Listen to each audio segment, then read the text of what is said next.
Well, good morning, everyone, and thank you all so much for joining this Pro Talks session. I'm Cicely Waters with the Federal Motor Carrier Safety Administration, and today's presentation will focus on the use of technology to combat fraud and actions that FMCSA is actively putting into place to support that work.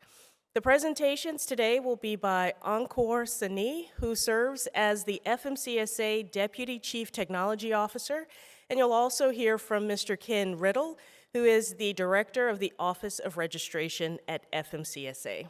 So thanks again for joining us today, and please help me welcome Ankur.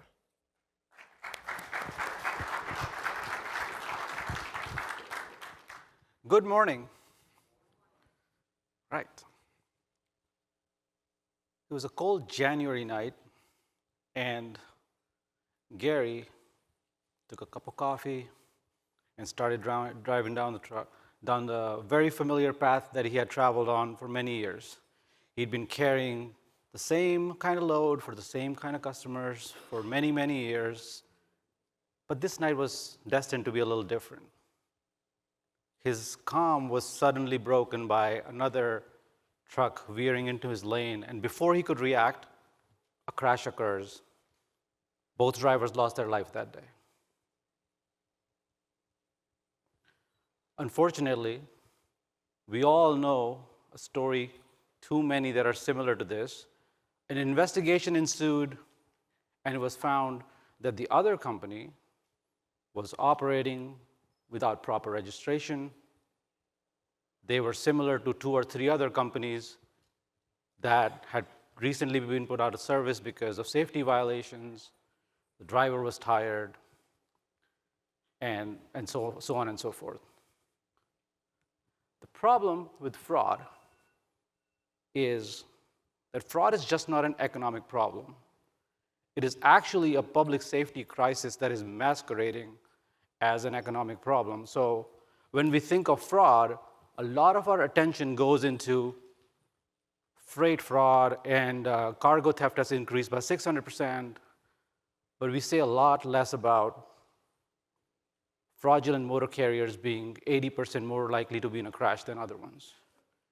It is a problem that impacts all of us because we share the roads with all these fraudulent entities. We are at as much at risk as the entire trucking industry is as we operate on these roadways. The other challenge with fraud is it is extremely difficult to detect. We live in a huge country with 50 states, everyone collecting data in a very specific way. The CDLs are issued at the state level, not at the federal level. The data that we need to detect fraud is very, very different, and it's collected very differently across the states. And because of our systems, some of our systems are owned by states. They're designed by folks that never really got to talk to each other, and it's Conway's laws, right? Your systems tend to follow the communication patterns of people that build them. So since people don't talk to each other, the systems don't talk to each other. And when systems don't talk to each other, you can't share data in a very effective way. They're built on very, very different standards, so even when the intention to share data is there, it's very hard to share data. And then there's very limited fraud detection either built into our systems, or we have a lot of resource constraints. Yesterday, if you were here in this room, I believe our Chief Counsel Jesse mentioned this, we have a lot of limited resources. We are an agency of approximately 1,000 people, give or take a few. But if you look at the commercial vehicle ecosystem, you have over 1 million carriers. You have tens of millions of drivers and vehicles combined.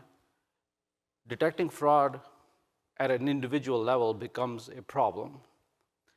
But that's where the technology steps in and makes it easier for us to at least allocate resources in a more efficient manner. So over the last couple of years, we've started doing things using technology to detect fraud and address fraud in a more reasonable way.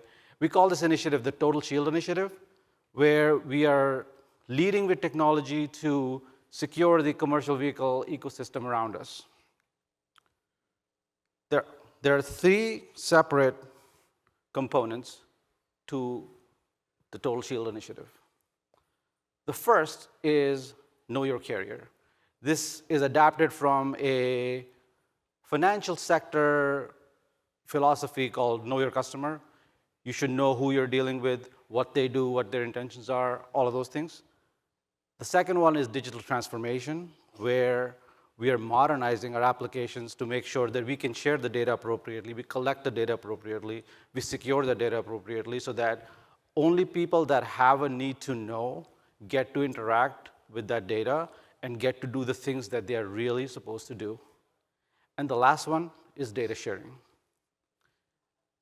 And this is the most important one, because every fraudulent entity that is out there relies on one thing: them having more information than you so that they can trick you into doing things that you are not even aware about yourself. We want to level that playing field for everybody by giving out the data to you as individuals, as consumers, as motor carriers, as drivers, so that you have every piece of information necessary and more information than anybody else about you, so that you are protected from somebody trying to corner you into a situation where you are at an information disadvantage. I'll talk a little bit about things that we have done over the last couple of years. We have a booth here, and we've been talking about identity proofing for the last couple of days, and it's soon coming. But even before that, if you've interacted with FMCSA over the last couple of years, you saw a change at the tail end of the year. We went from a username password-based solution to multi-factor authentication that switched our authentication mechanism to login.gov. What that does is it becomes very hard for somebody to steal your credentials. They can't just guess your email and password through brute force and log into the system, because there's another piece to it, right? The application is supposed to send you a code to either your phone or your email or somewhere else. Unless somebody has all of those pieces combined, they can't steal your information. It combines something you know, something like a password, with something you have, a physical thing, like your phone, where you can get that code. That makes it extremely hard for somebody to steal both those things at the same time. Step two is the identity proofing piece, where we are trying to establish, are you really the person you tell us that you are? So if Ankur wants to register a motor carrier company, and I say, hey, I'm Ankur, how do I know? Right? I know me, but how would you know that I'm actually Ankur and my name is not something else? Identity proofing will help us establish that the person that is filling out the form, asking us to make the change, is going to be the same person that they are saying they are. And Ken will elaborate a little bit more when he steps on the stage and talks about that. The second piece of the puzzle is our digital transformation effort. Over the last few years, we've been on a very aggressive IT modernization journey where we're taking a portfolio of about 60+ applications and trying to compact them into 6 or 7 different platforms. What that will do is it'll help us make the process of engaging with FMCSA better. Like today, if you have to do your carrier operations, you have to go into 3, 4 different applications, remember those 3 different passwords, and then navigate what to do where to get there. Once we are done with this modernization effort, one of the key tenets of our modernization strategy is a one-stop shop. You as a carrier need to go to one place, and you have everything that you need to manage your life. From registrations, adding operating authorities, doing your biennial updates, even looking at your inspections. How many inspections have I had? What has happened with those things? Are there any open investigations? Are there audits that I need to complete? Everything in one place. So you don't have to guess, you don't have to call anybody. There's no lengthy manual about dealing with FMCSA. It's intuitive, right? That will help us share data and get things better for you. The other thing we're doing is we're trying to capture all the data from all the different systems and create what we are going to call a DNA for each carrier, so we can say what separates a safe carrier from an unsafe carrier. And when we start detecting those patterns, whether it's through manual analysis or doing some machine learning and AI, at least we can focus our effort, our resources on carriers that we project are going to be in trouble because of certain things. And that's like a helpful mechanism. It's not a punitive judgment. It's a helpful judgment. If we see some behavior that is going to cause an unsafe rating going forward, can we engage with the carrier proactively to say, hey, if you do these 3 things, that may help. And the third thing is data sharing, as I talked about. We want to enable a rule-based data sharing to make sure that the information is available, it is kept confidential, and it has the integrity that it needs for you to have all the information for you and safeguard you against fraudulent entities. We want to understand what is the ontology or characteristics of a safe motor carrier. And we want to see what are the characteristics of an unsafe motor carrier are, and do they evolve over time? Because anything we do applies today. But the trucking industry is changing, the technology landscape is changing, the supply chain environment is changing. All these things change over time, and we need data to make sure that we keep up with the times. So effective and efficient data strategy is central for us to be safeguarded against fraud, and that we can't do it in silo. We have 50 states that issue CDLs. We have operations that occur across the United States with our neighboring countries. So there needs to be a public-private partnership, a partnership across states where we can coalesce all this data and make meaningful decisions without spending an exorbitant amount of time dwelling on things. So our first exemplar of a system where we are trying to showcase these 3 pillars is Modus. And Modus is going to be our next generation registration and carrier lifecycle management software that is going to be a one-stop shop for you to go and do everything that you can do to manage your interactions with FMCSA. It's going to allow you to authenticate using login.gov into the system. It'll have roles for you to do everything that you want to do in your life cycle. It'll help you submit all the forms, get all the insurance information in there, blanket company filings. All of the stuff that you need is going to be in there. And then once you're in operational mode, anytime an event happens that triggers a condition for you to interact with FMCSA, all that capability will be made available in that system itself. So you don't have to go elsewhere. You don't have to look for emails, phone numbers to interact with FMCSA. You should be able to do everything in the system itself. And driving this whole one-stop shop is our underlying data platform. We call it True Data. And what True Data is doing in the background that is very transparent to you all is that it's collecting information from all of our different systems, whether it's registration, inspections, investigations, other compliance systems, and it puts it in this structure we call a data lake. And that helps us create an entire story about a DOT number. When it was registered, at what times different things happened in the carrier life cycle, so we can use that to analyze and take better decisions based on that analysis. And that's very central to our success.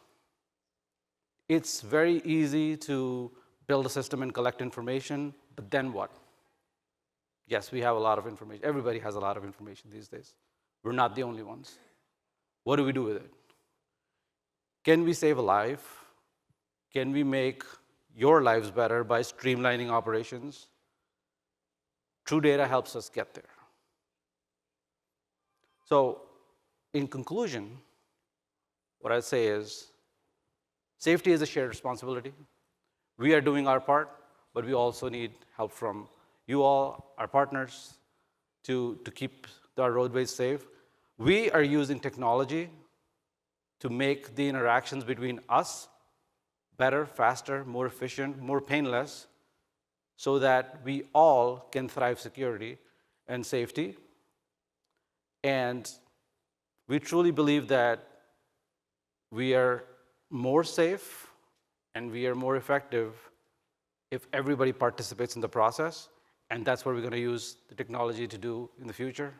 With that, I'll turn it over to Ken, who's going to talk more about the registration system and the ID verification that we're doing that we just touched on. So please help me welcome Ken Riddle. Thanks, Ankur. Appreciate it. And we wouldn't be where we are today without someone like Ankur, who's leading our FMCSA IT effort, and his vision for this one-stop shopping for all of our registrants in FMCSA. So we are very close to rolling out some pretty neat stuff. I want to talk to you today about two things: the identity proofing that Ankur introduced to you, and also where we are on the development with Modus.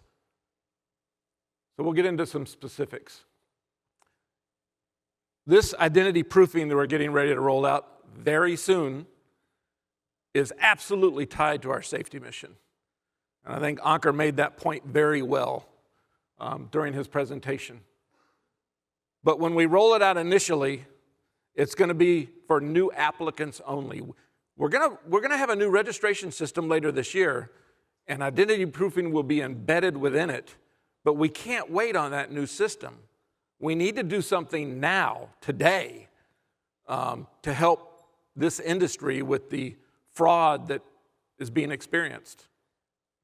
And so we need to get something on the street quick.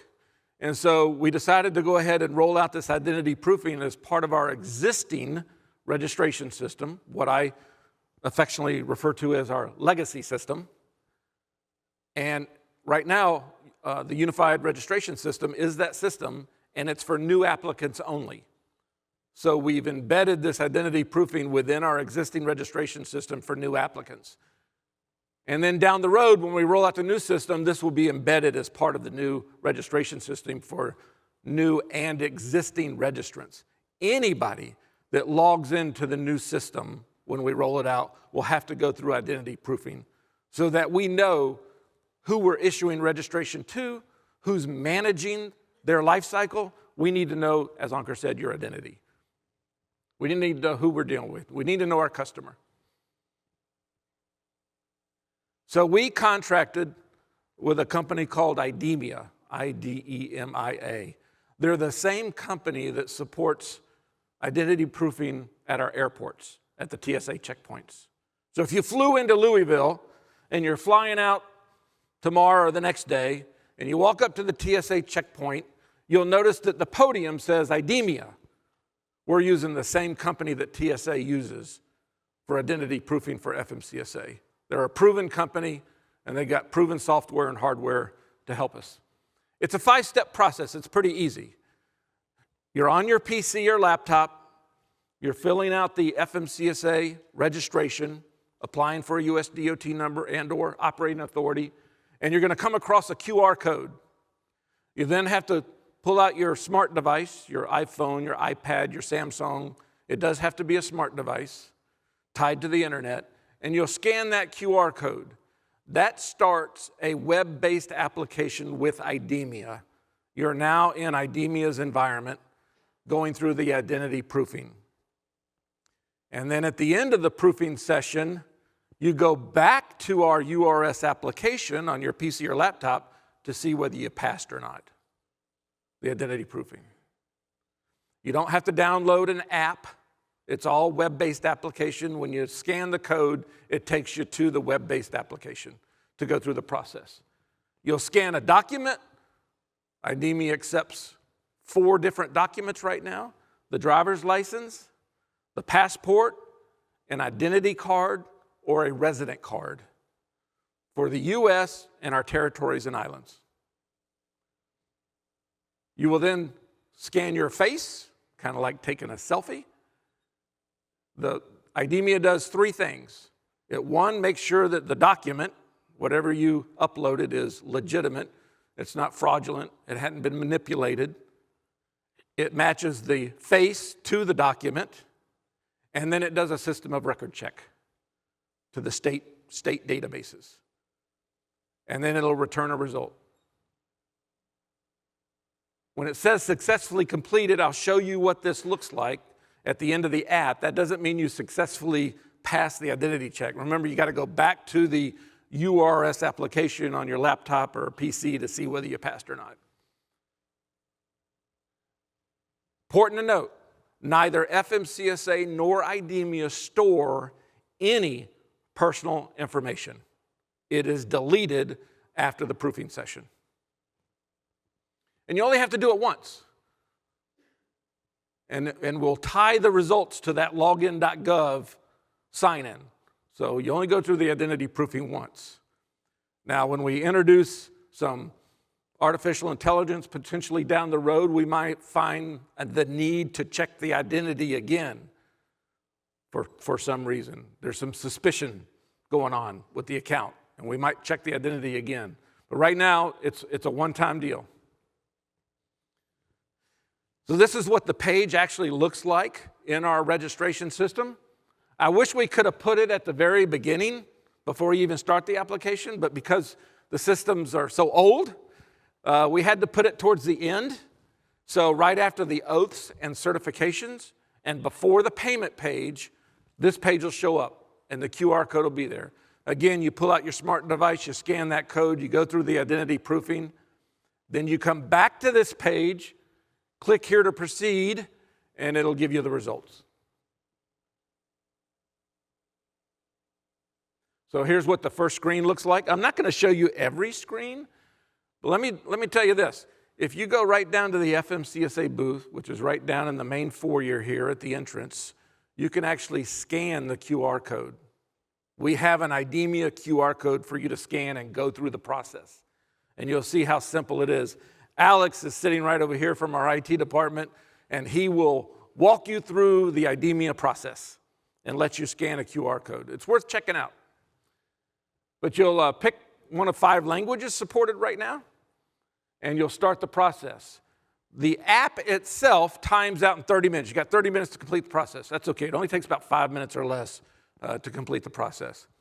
The URS application times out in 15 minutes. That's still okay. Most everybody will get through the app and then go back and still be logged into URS. But if you happen to get logged out, no problem. You log back into the application, get back to this page, it'll retain the information. You'll then select the type of identity, the type of document that you're using. In this case, we're looking at a driver's license. And you'll start the process. You scan the front and back of the driver's license. The app will do it for you. It'll give you on-screen instructions, move closer, move further away, center the document, be still, and then it'll snap the picture when it's got the right, when all those conditions are met. You do the front and the back, and you upload that. It will ask you right here, hey, review your results. Make sure the license is readable. And then you hit upload. Then it'll ask you to scan your face. And again, on-screen instructions, move closer, move further away, and then that orange bar will start circling around when you got it about right, and it'll snap the photo itself. You won't be able to take a picture of another picture. It detects that. It has to be a live image of the person.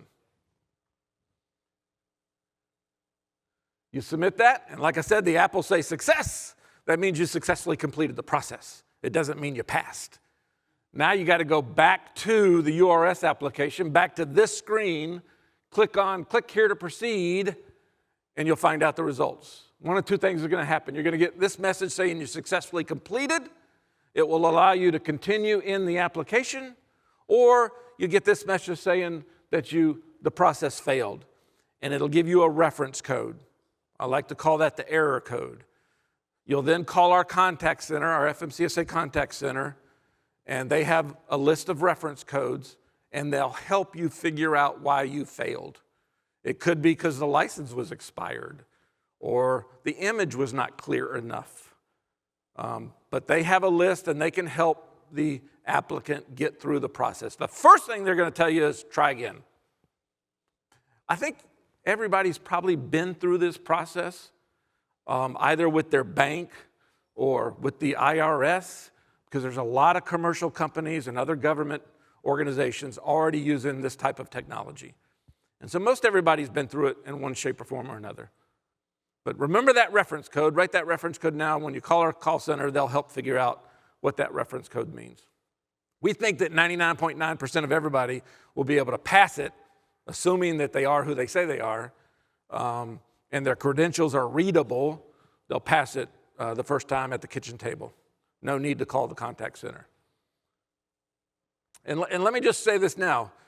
Industry service providers that help out registrants, no change. You will still be able to do what you do. You'll start the application for the applicant. You'll go through the identity verification, and it will allow you to continue in the application. So no change. When we roll out the new system, that will change. That the applicant themselves must start the application, must go through the identity check, and then they can turn it over to an industry service provider to complete the application on their behalf. But at the end of the application, when we get to the oaths and certifications, the applicant has to come back in and sign the oaths and certifications. We have to do that to protect you. And we're not trying to make things harder. We're doing this because of the amount of fraud the industry is experiencing. We've got to do something to help. And we think this will help tremendously. Again, step 1 is try again. Step 2, call the contact center and provide them the reference code. And if they can't help you, then they will refer you to an IDEMIA enrollment center. And we've contracted for 300 enrollment centers. Now keep in mind, the only thing the enrollment center can do is help you get through that app process. They'll have an iPad there with the FMCSA application URL right on the homepage. You click that, you get into the URS application.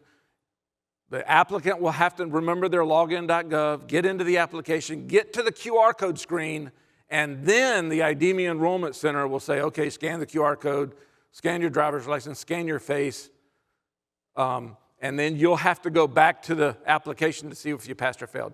That's the only thing the Enrollment Center can do is help you through the process. They can't help you pass.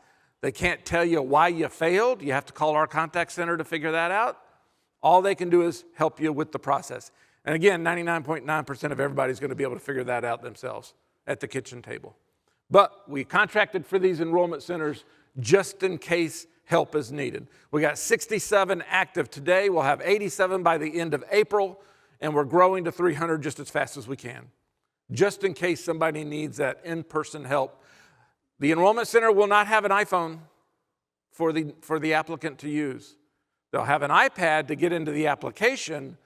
The customer has to have that smart device to scan the QR code. The enrollment center won't provide that. And then we've covered every state and our territories and islands. Some people, if they can't get through the process, might have to drive a ways to get to an enrollment center. And if we have to grow beyond 300, we will. We don't think we're going to have to. This page is going live soon. It's an actual video of the process, of the identity proofing process. And you can watch that video. There's a fact sheet. There's a list of enrollment centers, although we want you to call the contact center first. And so a lot of information will be available on this page very soon, because we're getting ready to go live with this identity proofing for new applicants only. Now I want to talk a little bit about the registration system. MODIS, as it was unveiled yesterday by our Department of Transportation CIO.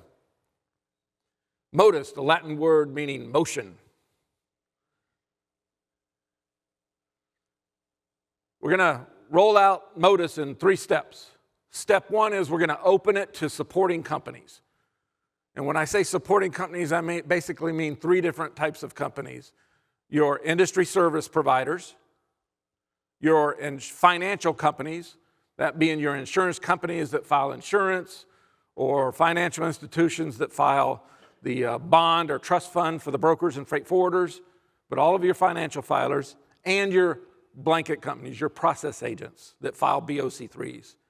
Those are the three supporting companies. We will open the system, limited access to those three entities in the coming months so that they can go in and establish an account. Because you have to be ready to support the rest of the industry when we open the system later this year. So we want to open it up to the supporting companies. You go in, you establish your account. You won't be able to make filings. You won't be able to see your customers. That comes later. It's just to establish your account. Go through the identity verification and establish your account. That way you're ready when we go live, because we want you to be ready to support customers and make filings when we go live. Step 2 is we open it up to everybody, all registrants. And step 3 is the continuous feedback, continuous improvement, iterative releases. Everything won't be in release 1. Would love if everything was in release 1, but that's not the best way to do it. The best way to do it is get a functional system on the street that is more reliable, more secure, and more user-friendly, and that has identity verification in it. Get that on the street quicker, and then start to make improvements for there, add-on capability. I stood up here in this room last year at Matt's and talked about all the wonderful things that are coming. And that was before I said, well, everything can't be in release 1, right? So we had to back off a little bit, and I'm going to share a few things that are not going to be in release 1 that I said would be in release 1 last year. But I think it's going to be a good news story. But it will contain all of these things: the identity verification, improved PPOB verification, things like that. And you'll be able to do all that you can do today in our various systems. All the basic functionality of registering and managing your life cycle can be done when we roll out release 1. It'll have all the basic functionality. Okay, so we held several stakeholder days where we invited industry, either virtually or in person, to hear feedback as we were building the new system. And we showed pieces of the new system and how we were building it and why we were building it the way we were. And we took that feedback and we made improvements during the development process. And there's 3 things we heard during those stakeholder days and presentations that I provided throughout the U.S., and that is, whoa, wait a minute, you're eliminating the docket number, the MC number? I built my entire IT system, my entire business process around the MC number, and now you're going to eliminate the MC number and not issue them anymore? We heard you, and we're going to take a pause on that. We listened to the feedback. We're going to wait. I'm not going to say we're not doing it, but we're not doing it during release 1. We will continue to issue MC numbers for the near future in release 1. The second thing we heard was, you're going to issue safety registration. What's that?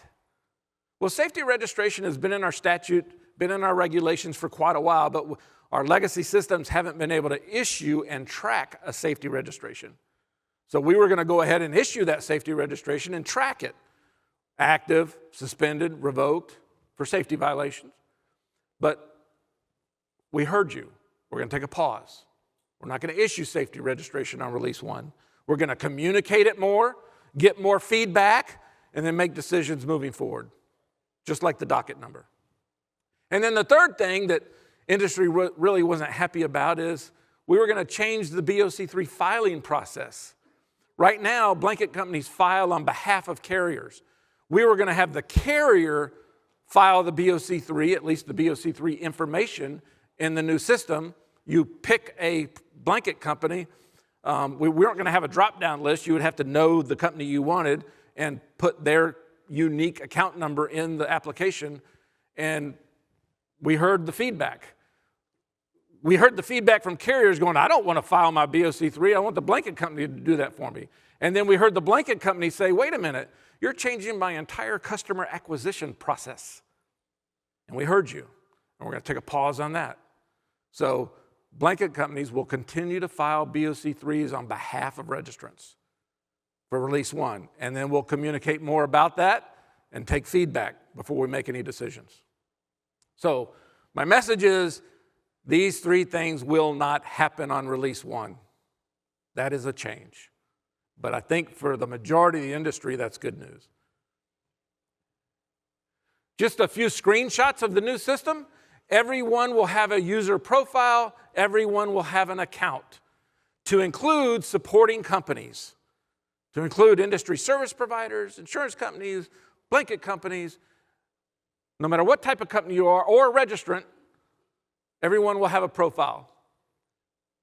Everyone will have an account. It'll be easier to upload documents. Just drag and drop. If you need to upload a document as part of your registration, maybe you're filing for a hazmat permit or passenger authority and you need to provide additional documentation, it'll be easy to do that. Drag and drop right in the account. Everyone will have an account. Get this. Carriers can go in their account, like their bank account, see the status of their different registrations, see any letters that we've sent them, any certificates of authority, or any letter, biennial update reminders, anything we've sent them will be right here in the account.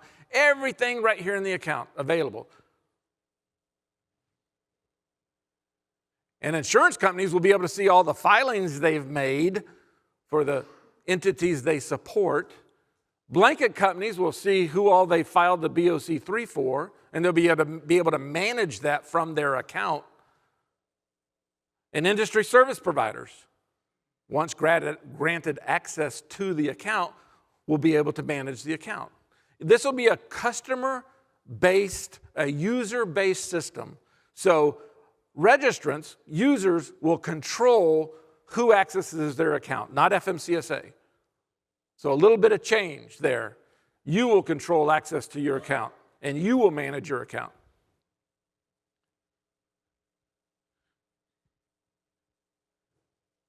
And there'll be easier access for help during the application process. You click on if you want to chat, you want to email, you want to call the contact center.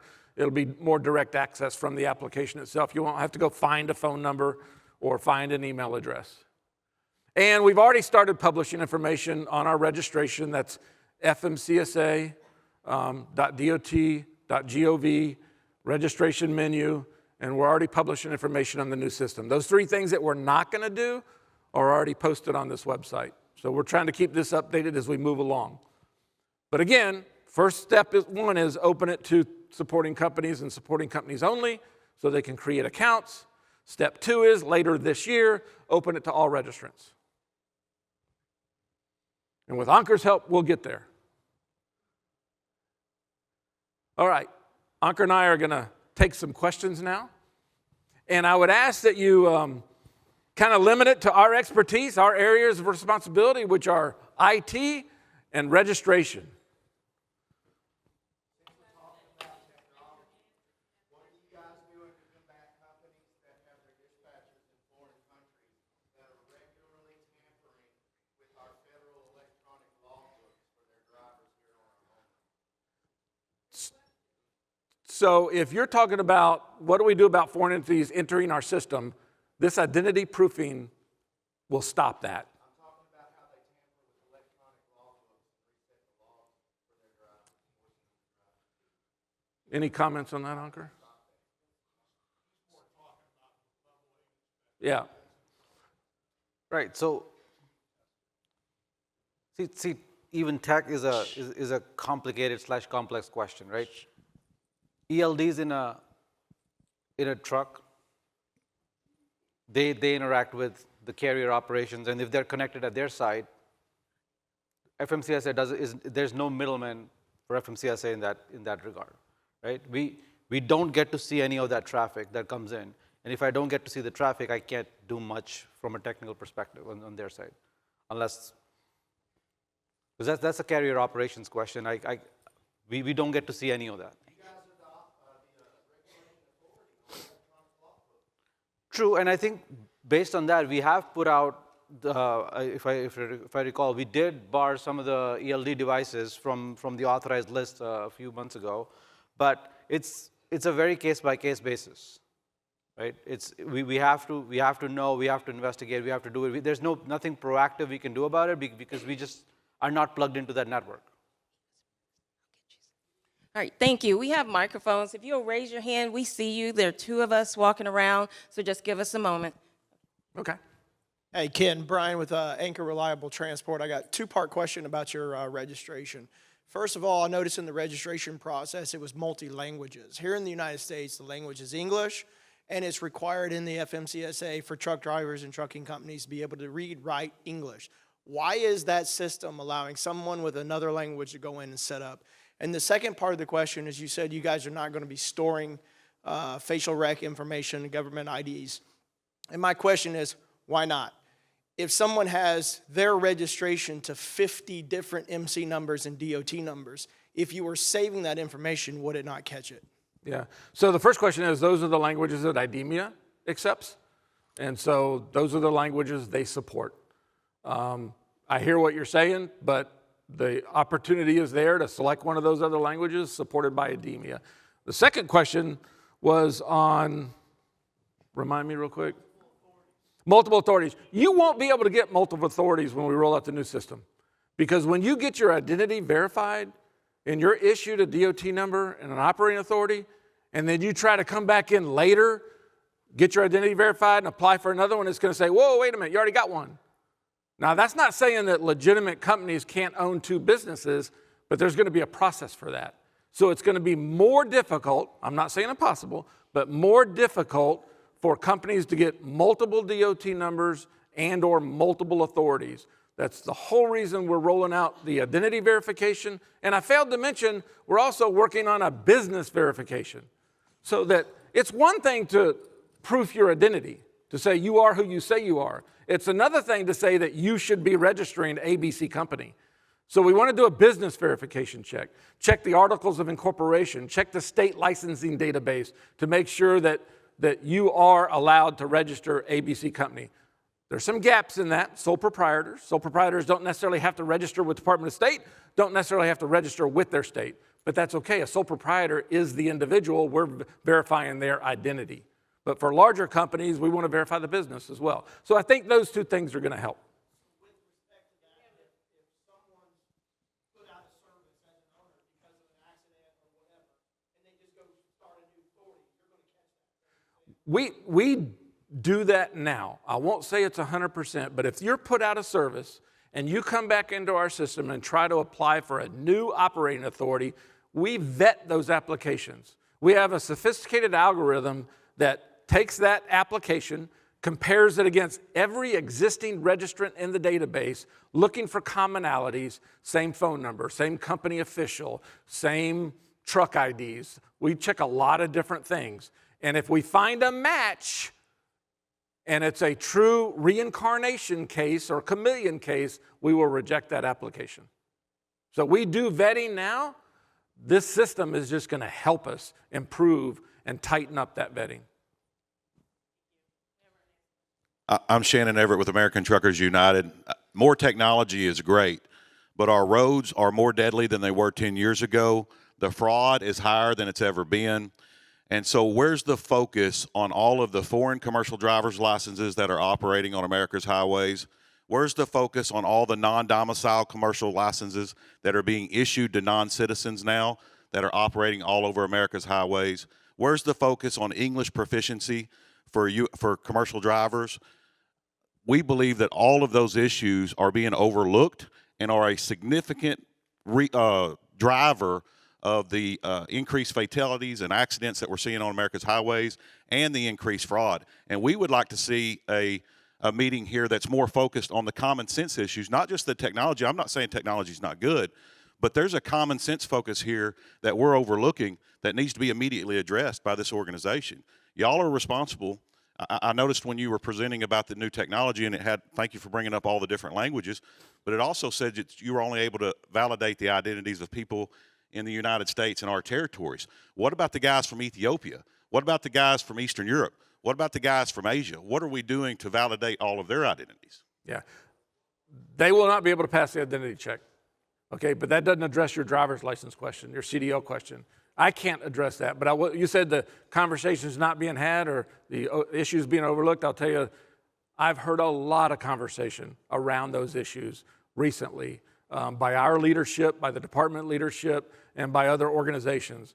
I can't address it directly, but I'll tell you that conversation is happening. And I think it will be addressed. Dale here in the front. Okay. So does the FMCSA have a plan to proactively address the current portal issues? Our clients right now, when we're trying to do electronic filings, if they get a code, it's talking 2-3 weeks to get it cleared, if then. Just not sure if that's going to keep, we're going to go through the same process until the new system is rolled out, or if there's something to address what's going on right now. So in a nutshell, this is addressing the portal issues, right? So portal's built on such old technology that it's like, we're running out of Band-Aids to put on other Band-Aids, right? We're trying our best to resolve some of those issues, but the true solution to that big problem is to modernize the system. And as Ken said, we're not too far down that road, right? At some point, the investment is not worth the juice you're going to get out of it. And so we're at a point where we just want to rip off the Band-Aid and just get the new system in place so that it makes everybody's life easier. The struggling with portal is a common theme that we've heard in many forums. Yeah. So I'll just add to that we understand there's portal issues right now today, and our IT operations is working on that. Ankur's team is working on that because we put all the online options like the biennial update behind portal. Now, if you want to quickly file a biennial update, you got to go into portal. And there's issues with the portal. So our IT department is working on those issues, trying to reduce those error messages so people can get in the portal, do their biennial update online versus submitting paper. Because if you submit paper right now, I'll tell you there's a wait. Months. Because we're being overwhelmed with paper right now. So that's why there is a focus on the portal to improve the access so that people can file online. So my company, we've had so many issues with the portals, we've started filing everything with paper because we can't get through the portal issues. Yeah. We do have a portal team that can help. I just know that his operations director right now is, and I'm not even sure Ankur's aware of this because we just submitted, the questions yesterday and today saying, hey, people are getting error messages in the portal. We need to try to figure out, trying to figure out how to help, because we don't want you to submit paper, especially right now. I know you have no choice, but that's why we want to get the portal fixed in the short term. Yep. Hey, how's it going? So my name is Mitchell Reescraft, Truxedo. Myself, in partnership with CDL Drivers Unlimited, driver advocates group, like myself and Lee Schmidt, worked in tandem with Dale Prax and Freight Validate. Last year, we know that he had a whole stack of paperwork he handed to you guys. We understand that about 90% of that was trucking companies and 10% of it was broker carriers. Modus was already kind of in action last year. You guys were starting on things, and it looks like a lot has developed. How has working with what Dale Prax gave you, insight from his Freight Validate system, possibly, and how has all that gone through the last year and your efforts and what you guys have done? Yeah. I was asked a question yesterday after the morning session about how important is feedback from industry. I think it's critical because I'm not a trucker. I'll admit that. But we talk to customers every single day to get their feedback. After that session last year, when I was handed that stack of problems, we started working through those problems. We started communicating with Dale. We started communicating with Lee to understand what the problem was.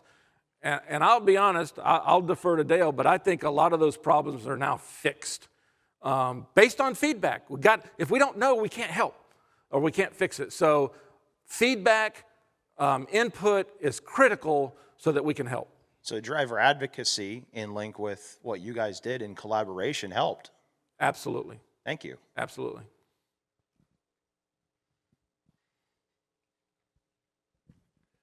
Hi, I've got a couple of questions. One, just for clarity, did I understand that your system allows for multiple users within our company Because there need to be, in our company, there are 3 people that need to be able to have access to the system. Yes. Okay, and then just a minor issue I'm having right now is like when I log into the login.gov system, I can go to my SMS, I can go to DataQs, but if I want to switch and go to the Drug and Alcohol Clearinghouse, it makes me log out and log back in. Is that one of the things you're working on streamlining? So, can you repeat your question? I lost the middle of it. So you use I apologize. login.gov to log into multiple systems, yeah. So when I do the login.gov and I go to the SMS system, it gives me, I can get the AI system, I can get the DataQs, but if I want to go to the Drug and Alcohol Clearinghouse, I have to log out and log back in. No, if login.gov should translate automatically. You don't have to log out, log in. It's making me do that right now. Yeah. Okay, so and then one other thing, and this is larger than just what you're doing, but if I can get this into the ears of a government person, one of the sources of fraud to me is people who can mask phone numbers when they call you. So, for example, the other day I got a call from someone wanting to talk to me about our workers' comp. It showed, I work in Indiana, it showed an Indiana phone number. I'm talking to a guy in Mexico whose company is headquartered in Utah. To me, that's fraud. He's hiding his ID, and I told him so. I mean, you might be an honest person, but if your phone ID misidentifies you, to me, that's wire fraud. But the government needs to address that, in my opinion, but that's something that can help us reduce fraud. It happens every day at my house. Every day I get a solicitation call that says it's calling from my hometown, which is a very small town. I'm like, oh, somebody from my hometown. Of course I'm going to answer it. It's a solicitation call. And we do have time for one last question. Hello, I'm Dakota, Pink Cheetah Express. How are you? I just had a couple of questions. Recently, I changed my address, and I needed to go into that system, and it took weeks for it to get updated. I had to do it 3 times through a ticket because it was logging me out of that system at first, and then it was telling me that I didn't do it when I did, and then when I did do it, they said I didn't have my ID, and they were delaying everything. So are you going to be working on changing that? It was the MCS 150 I was trying to update at the time. Yeah, when we move to the new system, I think that experience will not be that. That was the new system. It was February 4th I tried to do it, and it didn't update until just... We haven't rolled out the new system We yet. haven't rolled out the new system. Oh. That's one of the reasons we Okay. desperately need a new system. Yeah. Okay, and with last year, I suggested that you use AI to filter out all the fraud that is going on the behalf of the brokers, because they are pretending they're one broker, but they have multiple brokerages, and they are calling from other countries in Europe and Asia, and I was wondering if you have implemented a system like that yet. Well, so we are going to use AI and machine learning to do those things. Because they're using it right now with a system called Highway, and if you have 2 phone numbers ever existing with that company, you're not going to get a load. If you ever use 2 different email addresses, you're not going to get a load. And this is really stopping a lot of truckers from making money because we can't even fight with them. It's just you're blacklisted and that's it. And I know you know I'm blacklisted. Right, and that's the challenge with us, right? So my job, I'll say, full disclosure, it's very easy. I deal with technology. Technology doesn't talk back to you. It has no emotions. I can do whatever I want. And so just, it's simple, but I don't want to use technology to the point where it makes everybody's life miserable because you can't do something. Right. It's very easy for me to put restrictions in place that say, all right, all the fraud is gone, but now you can't do any business. So obviously there's no fraud because you can't do any business. Right? So we have to have that balance of you all need to do your work in the most efficient way, yet we have to weed out the So are you bad going actors. to use AI? I just don't understand. Is that a yes? Yes. Okay. That's how I started. How soon do you think you're going to implement that? Okay, so we'll get there, but AI is not. It's not like I picked up a cherry and I I drove a put long way it. to come here. Please give me a second. We're good. We're good. We're answering. I think identity proofing is also going It's to an help with iterative your issue on process. the You broker. start with AI and you keep building it. It's just you have to evolve the models. It's not. It's not a plug and play where I can buy a USB stick and plug it in and it just works. It's not that simple. Okay, and one more thing, because I am blacklisted because I'm suing TQL for asking for broker transparency. It's really hard for me to get loads because your first screen when they put up my DOT, I'm just in Florida, and they see in big red letters, capitalized, not authorized, so they automatically hang up the phone. Is there any way you can say authorized for Florida or authorized for that state, for that person?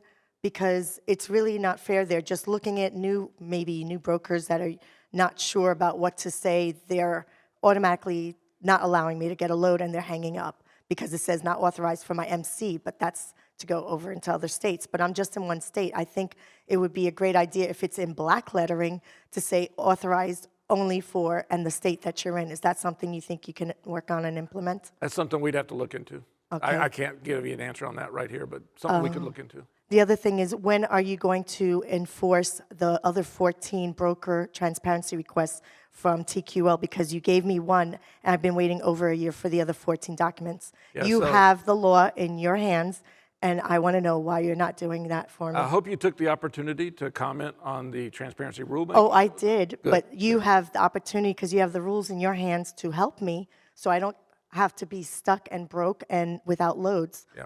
So if you got me broker transparency, it would be a game changer for every single trucker in the United States, Mexico, and Canada. But of course, you know, I care about U.S. So I just want to know when you're going to enforce it, or at least when are you going to enforce a sanction on them, because you never enforce any sanction on any broker ever, and they, of any brokerage, deserve to be sanctioned. Yeah. I wouldn't say we haven't taken any action on any broker, because we've taken quite. Yeah. Okay. We are going through the rule comments. Your comments. You said you commented on the rulemaking. We are going through those comments now. I can't comment on the rulemaking itself or when it might be finalized, but we're going through those comments now. As you know, the comment period was extended and it just closed again, so we're going through those comments now. Okay. Thank you. Appreciate Thank you, it. everybody. Appreciate it. Thanks.